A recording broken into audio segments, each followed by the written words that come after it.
Hello students, welcome back to another video. अगर आप लोग बीए थर्ड ईयर के 6 सेमेस्टर में हैं और इंग्लिश लिटरेचर पढ़ रहे हैं तो आज का ये वीडियो आपके लिए बहुत इंपॉर्टेंट है। देखिए, हमने इंग्लिश लिटरेचर के न्यू बैच की क्लासेस स्टार्ट कर दी हैं 2026-27 के लिए, और इंग्लिश लिटरेचर के अलावा भी हर एक सब्जेक्ट की क्लासेस हमारे चैनल पर स्टार्ट हो चुकी हैं। आज की वीडियो में हम बीए 6 सेमेस्टर के इंग्लिश लिटरेचर के paper number 1 Indian and new literatures in English के यूनिट नंबर 6 की पोएट्री के बारे में पढ़ने वाले हैं। देखिए, आपके सिलेबस में पोएम दी गई है यूनिट नंबर 6 में, इफ यू फॉरगेट मी, जिसके पोएट हैं पैब्लो नेरूदा।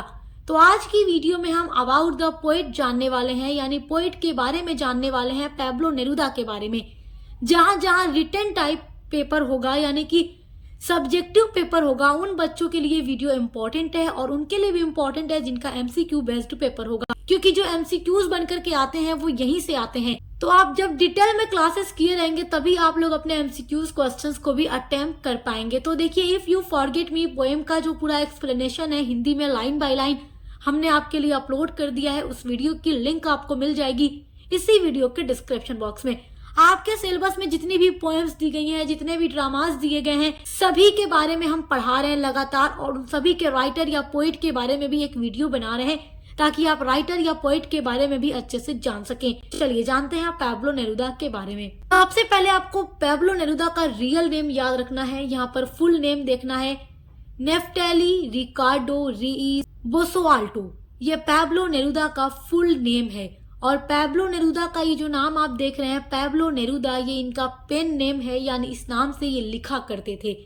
जबकि रियल नेम नेफ्टेली रिकार्डो रीइस बोसोआल्टो है। इनका बॉर्न हुआ था 1904 में और डेथ हुई थी 1973 में। तो देखिए, इनका जो बॉर्न हुआ 1904 और 1973 में डेथ हुई, तो इन्होंने जो भी वर्ल्ड वॉर हुआ था, फर्स्ट वर्ल्ड वॉर या सेकेंड वर्ल्ड वॉर, इन दोनों ही वार को इन्होंने अपने जीवन में देखा है। चलिए अब जानते हैं about the poet. Pablo Neruda was a Chilean poet and diplomat. Pablo Neruda was यानी थे ए चिलियन पोएट, यानी एक चिली कवि, यानी इनका जो बॉर्न हुआ था वो चिली में हुआ था, तो ये चिली के पोएट थे। एंड डिप्लोमेट यानी कि एक ये राजनेता भी थे। ए डिवोटेड कम्युनिस्ट, ये कम्युनिस्ट राजनेता थे। He was elected as a senator in Chile. He was elected, ये चुने गए as a senator, सीनेटर के रूप में in Chile, चिली में। And in 1946 और 1946 में became the campaign manager for Gabriel González Videla। तो ये गैब्रिएल गोंजालेज विडेला के लिए कैंपेन मैनेजर बनते हैं 1946 में।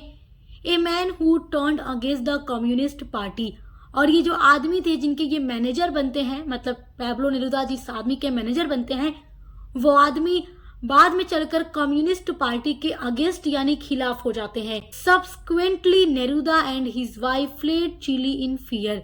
तो पैब्लो नेरूदा और इनकी जो वाइफ थी, इनको डर की वजह से चिली देश को, अपने कंट्री को छोड़ना पड़ता है फॉर ओवर ए ईयर, और ये 1 साल से ज्यादा अपने देश से बाहर रहे। They hid in the homes of friends and supporters. They hid वो छुपे रहे, इन द होम्स घरों में, ऑफ फ्रेंड्स अपने दोस्तों के घरों में ये छुपे रहे, और जो भी इनके सपोर्टर्स थे उनके घरों में ये छुप कर अपना टाइम गुजार रहे थे। ड्यूरिंग देयर एग्जाइल, और दौरान, ड्यूरिंग मतलब होता है दौरान, देयर एग्जाइल यानी जब ये अपने देश से भागे हुए थे, छुपे हुए थे, उस दौरान Neruda met his mistress and second wife. तो नेरूदा मिलते हैं अपनी मिस्ट्रेस से, अपनी लवर से और अपनी सेकेंड वाइफ से। देखिए, इनकी जो सेकेंड वाइफ यहाँ पर दे रहा है, मैंने बुक में भी देखा सेकेंड वाइफ लिखा हुआ था, उसके अलावा सर्च भी किया तो कहीं कहीं पर थर्ड वाइफ दे रहा है मैटिल्डे उर्शिया को। मैटिल्डे उर्शिया के लिए कहा जाता है कि इन्होंने पोएम लिखी थी इफ यू फॉरगेट मी, जिससे ये काफी प्यार करते थे, तो उनके लिए उन्होंने ये पोएम लिखी थी इफ यू फॉरगेट मी।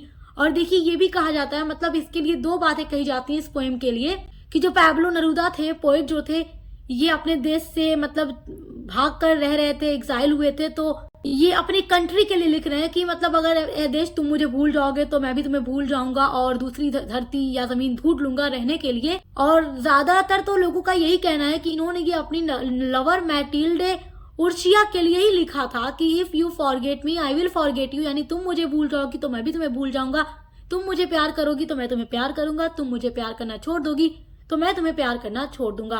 तो देखिए ज्यादातर तो यही बात है कि इन्होंने अपनी लवर मैटिल्डे उर्शिया के लिए ही ये पोएम लिखी थी। फॉर हुम it is said that he wrote this poem if you forget me, कि इन्होंने अपनी सेकेंड वाइफ मैटिल्डे उर्शिया के लिए ये पोएम लिखी थी और पोएम है इफ यू फॉरगेट मी। और देखिए कहीं कहीं थर्ड वाइफ भी देता है कि ये इनकी थर्ड वाइफ थी, तीसरी बीवी थी। तो आप इसमें कंफ्यूज मत होइएगा, आप लिख दीजिएगा इनकी वाइफ या इनकी लवर। एग्जाम में इस तरीके से आप लिख सकते हैं इस बात को बना करके। The poem was composed while Neruda was hiding in Mexico. तो यहाँ पर if you forget me poem की बात हो रही है कि ये जो पोएम थी कंपोज्ड यानी रचित की गई या लिखी गई बाय पैब्लो नेरुदा, मतलब पैब्लो नेरुदा के द्वारा, जब ये हाइड यानी छुपे हुए थे मैक्सिको में। तो जब ये मैक्सिको में छुपे हुए थे उस टाइम ये पोएम उन्होंने लिखी थी। Neruda finally return to Chile in 1952 और आखिरकार 1952 में पैब्लो नेरुदा अपने देश चिली वापस आ ही जाते हैं। एंड इन 1971 और 1971 में ही वॉन, उन्होंने जीता the Nobel prize in literature, Nobel prize साहित्य में।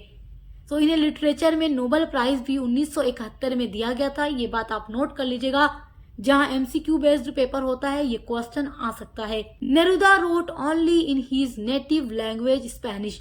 तो देखिए पैब्लो नेरुदा एक ऐसे पोएट थे जिन्होंने हमेशा ही अपनी नेटिव लैंग्वेज स्पेनिश में ही सब कुछ लिखा है।